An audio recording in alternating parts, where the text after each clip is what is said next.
पूरे सम्मान के साथ कहना चाहता हूं, कंगना जी आप एक नंबर की ड्रामेबाज हैं। अदालत में उनकी पूरी तरीके से पोल खुल गई है।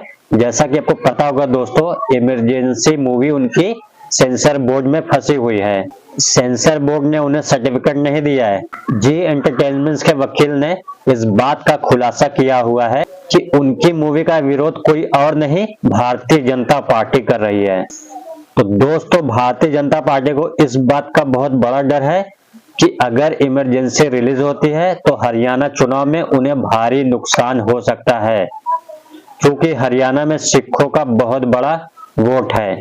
तो इससे जाहिर है दोस्तों, कंगना रनौत जो अपनी मूवी का ठिकरा कांग्रेस पर, राहुल गांधी पर फोड़ रही हैं, इसका जिम्मेदार कोई और नहीं बल्कि खुद भारतीय जनता पार्टी है। मैं आपको बतलाना चाहूंगा दोस्तों, अदालत के अंदर क्या क्या हुआ, एक एक शब्द पर गौर करिएगा। जो चेहरा हुई जज साहब यानी कि कंगना के वकील प्लस जी एंटरटेनमेंट के वकील के बीच में आपके स्क्रीन पर बार एंड बेंच की रिपोर्ट में यह बताया गया कि कंगना रनौत की फिल्म इमरजेंसी के सह निर्माताओं जी एंटरटेनमेंट ने अपनी याचिका में यह दावा किया है कि सेंसर बोर्ड फिल्म को सर्टिफिकेट नहीं दे रहा है। उसके पीछे की राजनीति कारण भी है। और कीजिएगा दोस्तों, जी एंटरटेनमेंट के सीनियर वकील वेंकटेश ढोंग ने कहा है कि इमरजेंसी को एक सिख विरोधी फिल्म के रूप में उसका प्रचार किया जा रहा है और हरियाणा में सिखों की एक अच्छी खासी आबादी है। बीजेपी नहीं चाहती कि वहां पर यह फिल्म किसी को भी भावनात्मक रूप से चोट पहुंचाए।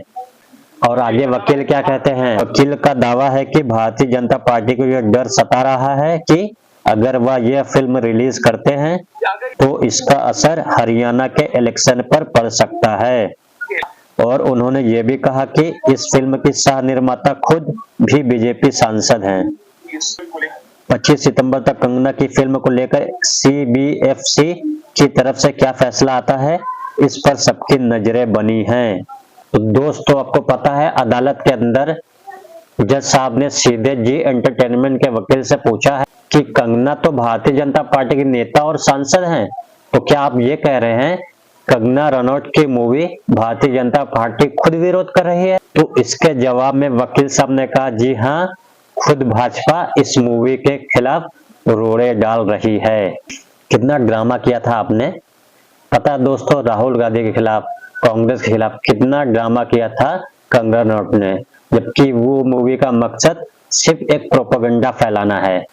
तो दोस्तों, उस फिल्म का जब भी ट्रेलर आया था तो आप साफ तौर पे ये दिखाई दे रहा था उस मूवी में कंगना रनौत उनका एक्टिंग नहीं कर रही बल्कि ओवर एक्टिंग कर रही हैं। यानी कि जिस तरीके से वो इंदिरा गांधी का किरदार निभा रही थी, ऐसा लग रहा था कोई कॉमेडी शो का पात्र था।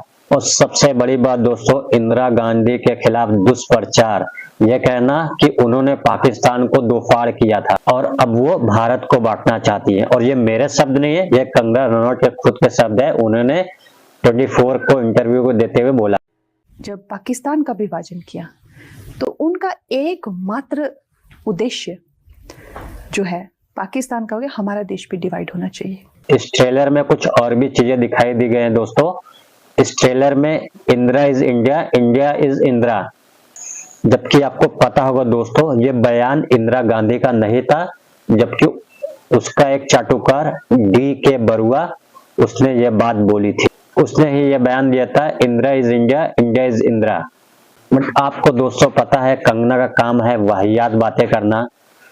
और आपको पता है जी एंटरटेनमेंट का वकील क्यों बोल रहा है कि ये मूवी का रोक लगाने वाली भारतीय जनता पार्टी खुद है, क्योंकि CBFC यानी कि सेंसर बोर्ड भाजपा के हाथ में है। और यहाँ पर अगर उन्हें अपनी प्रोपेगेंडा मूवी का भी विरोध करना पड़ा तो वो करेंगे, क्योंकि दोस्तों इमरजेंसी आ रही थी, उसका क्या मतलब था, उसका मूवी का मतलब यह था कि प्रोपेगेंडा फैलाना इंदिरा गांधी के खिलाफ, ये सारी चीजें फैलाना। मैं एक बात आपको स्पष्ट कर दूं, 2 साल का आपातकाल भारत के लिए एक ये काला अध्याय था।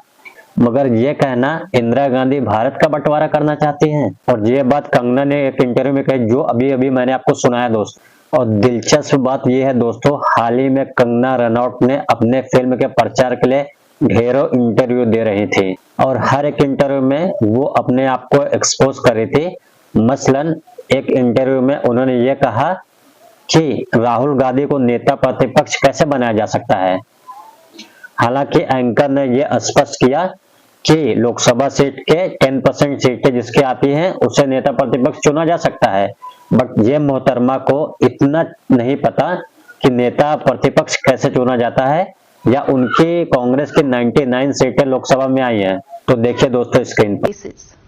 ऑन व्हाट बेसिस उनको ये उपलब्धि क्यों मिली है? ऑपोजिशन लीडर करने के लिए उन्होंने क्या तीर मारा है, क्या मुझे बता सकते हैं? 99 सीट्स लाए हैं। अरे वो 10% सीट्स चाहिए होती हैं लीडर ऑफ ऑपोजिशन के लिए, उनको आई हैं। 55 सीट्स चाहिए होती हैं, उनको 99 आई है, तो मिल गया एलओपी। ठीक है, अगर आपको ऐसे बात करनी है तो फिर इसका कोई जवाब हो ही नहीं सकता। इतनी इल इन्फॉर्म्ड है, इतनी इनको इल्म की कमी है कि इन्होंने ये तक कह दिया भारत के पहले राष्ट्रपति है दलित रामनाथ कोविंद। क्या आप जानते हैं दोस्तों ऐसा नहीं था? देखिए खुद को कैसे एक्सपोज किया उन्होंने। हमारे प्रधानमंत्री जी ने जो है पहले जब राम कोविंद जी आए पहले दलित राष्ट्रपति वो बने, दूसरे है ना? के आर नारायणन पहले थे। Sorry for my misinformation. Unfortunately Kangana ji आपके अंदर इतनी इल्म की कमी है कि आपने ये तक कह दिया था भारत के पहले प्रधानमंत्री सुभाष चंद्र बोस हैं, और आपने ये तक कह दिया था 2014 के बाद में सही मायने में भारत को आजादी मिली। यानी कि दोस्तों देश के तमाम स्वतंत्रता सेनानी के अपमान है। यानी कि दोस्तों उन्होंने किसानों का अपमान किया, सिखों का अपना अपमान किया, और फिर भी भारतीय जनता पार्टी ने उन्होंने सांसद का टिकट दे दिया। और दोस्तों बात वहां तक नहीं रुकी, वो सांसद बनने के बाद ये फोटो उन्होंने अपने इंस्टाग्राम स्टोरी पे लगाई कि जिसके जाति का पता नहीं वो जाति जनगणना करना चाहता है। तो दोस्तों इस सारे मुद्दे को आप कैसे देखते हो? अपने राय कमेंट बॉक्स में जरूर ड्रॉप करें। अभी तक के लिए वीडियो में इतना ही, और वीडियो अगर आपको पसंद आया तो वीडियो को लाइक शेयर सब्सक्राइब जरूर करें। थैंक यू सो मच दोस्तों। जय हिंद दोस्तों।